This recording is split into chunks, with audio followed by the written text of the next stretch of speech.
മധുരയിൽ നിന്ന് P R സുനിലും വാർത്താ സംഘവും നമുക്കൊപ്പമുണ്ട്.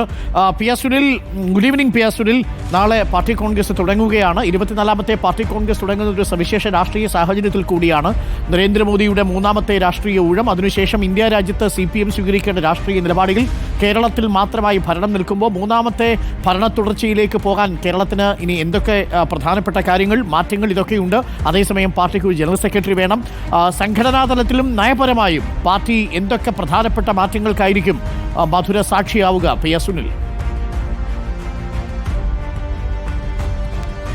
അരുൺ, ഞാനിപ്പോൾ നിൽക്കുന്നത് തമുക്കം ഗ്രൗണ്ടിലാണ്. ഈ തമുക്കം ഗ്രൗണ്ടിൽ എനിക്ക് പിറകിൽ കാണുന്ന പ്രതിനിധി ഹാളിലാണ് സമ്മേളനം നടക്കുക. ഏതായാലും ഇവിടെ നാളെ രാവിലെ പതാക ഉയരും. അതോടുകൂടിയാണ് സമ്മേളന നടപടികൾ ആരംഭിക്കുക. CPIMന്റെ ഏറ്റവും മുതിർന്ന അംഗം ബിമൻ ബസുവാണ് ഇവിടെ പതാക ഉയർത്തുക. ഏതായാലും അല്പസമയം മുമ്പ് കേന്ദ്ര കമ്മിറ്റി യോഗം ചേർന്ന് പ്രസിഡിയം കമ്മിറ്റിയൊക്കെ തന്നെ തീരുമാനിച്ചിരുന്നു.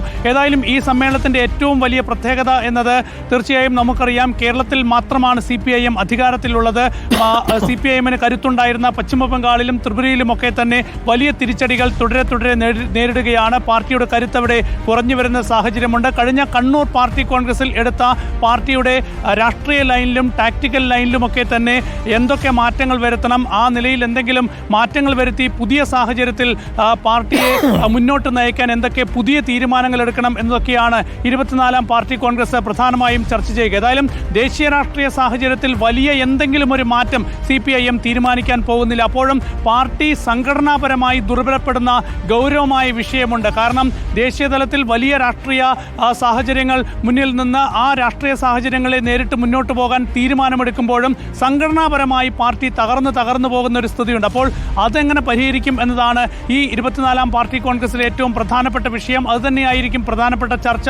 സംഘടനാ റിപ്പോർട്ടിൽ അതുതന്നെയായിരിക്കും പ്രധാനമായും CPIM ചൂണ്ടിക്കാണിക്കുന്നത്. അങ്ങനെ സംഘടനാപരമായി എങ്ങനെ ശക്തിപ്പെടാനാകും, എന്തൊക്കെ ദൗർബല്യങ്ങൾ പാർട്ടിക്കുണ്ട്, അതൊക്കെ എങ്ങനെ പരിഹരിക്കാനാകും എന്നതായിരിക്കും 24ാം പാർട്ടി കോൺഗ്രസ് തീരുമാനിക്കുക. ഇതോടൊപ്പം തന്നെ ഏറ്റവും പ്രധാനപ്പെട്ട കാര്യം അരുൺ ചൂണ്ടിക്കാണിച്ചതുപോലെ തന്നെ ജനറൽ സെക്രട്ടറി സംബന്ധിച്ചാണ്. ഏതായാലും MA ബേബി അല്പസമയം മുമ്പ് നമ്മളോട് സംസാരിച്ചപ്പോൾ നിങ്ങൾ പറയുന്ന കഥകളെല്ലാം 6ാം തീയതി പൊളിയും എന്നാണ് MA ബേബി ചൂണ്ടിക്കാണിച്ചത്. ഏതായാലും പാർട്ടിയുടെ ഒരു ചരിത്രം പരിശോധിക്കുമ്പോൾ നമുക്കറിയാം, കാരാട്ട് ജനറൽ സെക്രട്ടറി ആയിരുന്ന സമയത്ത് സംഘടനാ കാര്യങ്ങൾ നോക്കിയിരുന്നത് സീതാറാം യെച്ചൂരിയാണ്. അതിനു മുൻപ് കാരാട്ടാണ് സംഘടനാ കാര്യങ്ങൾ നോക്കിയിരുന്നത്. അപ്പോൾ ഓരോ ഘട്ടം വരുമ്പോഴും ആരാണ് പാർട്ടി സെൻട്രലിൽ നിന്ന് സംഘടനാ കാര്യങ്ങൾക്ക് മേൽനോട്ടം വഹിക്കുന്നത്, അവരാണ് ജനറൽ സെക്രട്ടറിയായി മാറുന്നൊരു സാഹചര്യമുള്ളത്.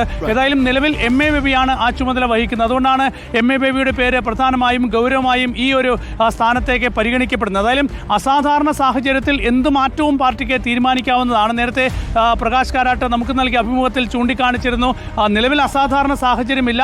അസാധാരണ സാഹചര്യത്തിൽ വേണമെങ്കിൽ 3 ടേം എന്നത് മാറ്റി പാർട്ടി ഭരണഘടനയിൽ ഭേദഗതി കൊണ്ടുവരാൻ CPIMന് സാധിക്കുമെന്ന് അദ്ദേഹം വ്യക്തമാക്കിയിട്ടുണ്ട്. അപ്പോൾ അങ്ങനെ എന്തെങ്കിലും സാഹചര്യം ഉണ്ടാകുമോ, അതല്ല നിലവിൽ തുടരുന്ന ഒരു രീതി തന്നെ എടുത്ത് MA ബേബിയെ ജനറൽ സെക്രട്ടറി ആക്കുമോ എന്നൊക്കെ അറിയാൻ കാത്തിരിക്കാം. ഏതായാലും 3 സാധ്യത നമുക്കിപ്പോൾ ചൂണ്ടിക്കാണിക്കാം. ഒന്നുകിൽ MA ബേബി ജനറൽ സെക്രട്ടറി ആകും, അതല്ല എങ്കിൽ ബൃന്ദ കാരാട്ടിനെ ദേശീയ തലത്തിൽ ഒരു വനിതാ മുഖം എന്ന നിലയിൽ പ്രായത്തിൽ ഇളവ് നൽകിക്കൊണ്ട് ബൃന്ദ കാരാട്ടിനെ ജനറൽ സെക്രട്ടറിയായി പരിഗണിക്കാം. അതല്ല കാരാട്ട് തന്നെ ജനറൽ സെക്രട്ടറിയായി വരട്ടെ എന്ന തീരുമാനം എടുത്തുകൊണ്ട് പാർട്ടി ഭരണഘടനയിൽ മാറ്റം വരുത്താനുള്ള, ഭേദഗതി വരുത്താനുള്ള തീരുമാനങ്ങൾ എടുക്കുക. ഏതായാലും അത്തരം തീരുമാനത്തിലേക്കൊക്കെ തന്നെ, ഒരു അസാധാരണ തീരുമാനത്തിലേക്കൊക്കെ തന്നെ CPIM പോകുമോ എന്നത് കാത്തിരുന്ന് കാണും. ഏതായാലും ഇക്കാര്യത്തിൽ ഒരു അസാധാരണ സാഹചര്യം CPIMനെ സംബന്ധിച്ച് നിലനിൽക്കുന്നു. അത് സമാനതകളില്ലാത്ത പ്രതിസന്ധിയാണ് എന്ന കാര്യത്തിൽ യാതൊരു സംശയവുമില്ല. Thank you. പി ആർ സുനിലാണ് മധുരയിൽ നിന്നും തത്സമയം പ്രേക്ഷകരിലേക്ക് വിവരങ്ങൾ എത്തിച്ചത്. Thank you P R Sunil, and good night.